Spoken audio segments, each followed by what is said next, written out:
More white women nonsense.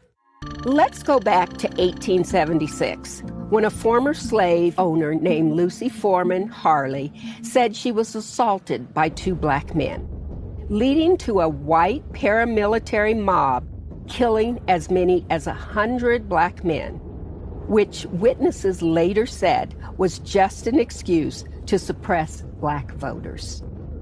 In 1898, Rebecca Latimer Felton, who, by the way, was a suffragette and the first female United States senator, called for the lynching of thousands of black men if it meant protecting white women.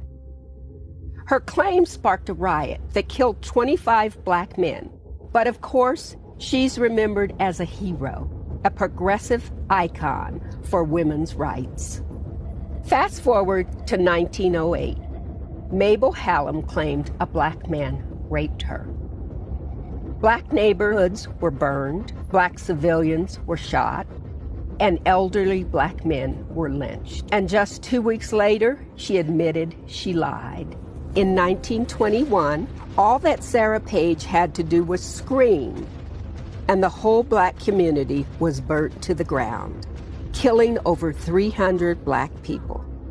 This event is known as the Tulsa Massacre. In 1931, Victoria Price and Ruby Bates accused 9 black teenagers of rape. The Scottsboro boys went through years of trials and jail time, only for one of the girls to admit she made up the whole thing. In 1955, Carolyn Bryant said 14-year-old Emmett Till was flirting with her.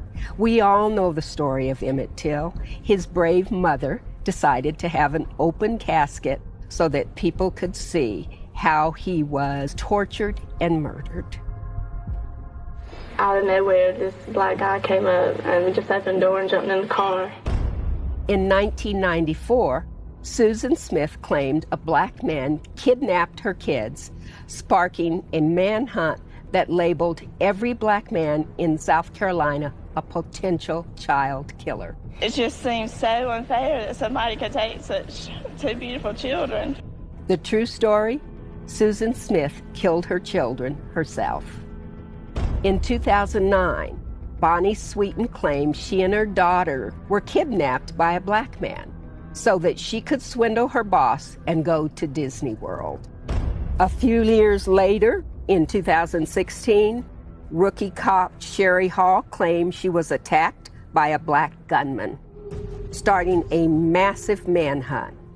But the attack had never happened. She staged it all for attention. Which brings us back to 2020. I'm going to tell them there's an African-American man threatening my life. There is an African-American man. I am in Central Park. I'm being threatened by a man in the Ramble. Please send the cops immediately.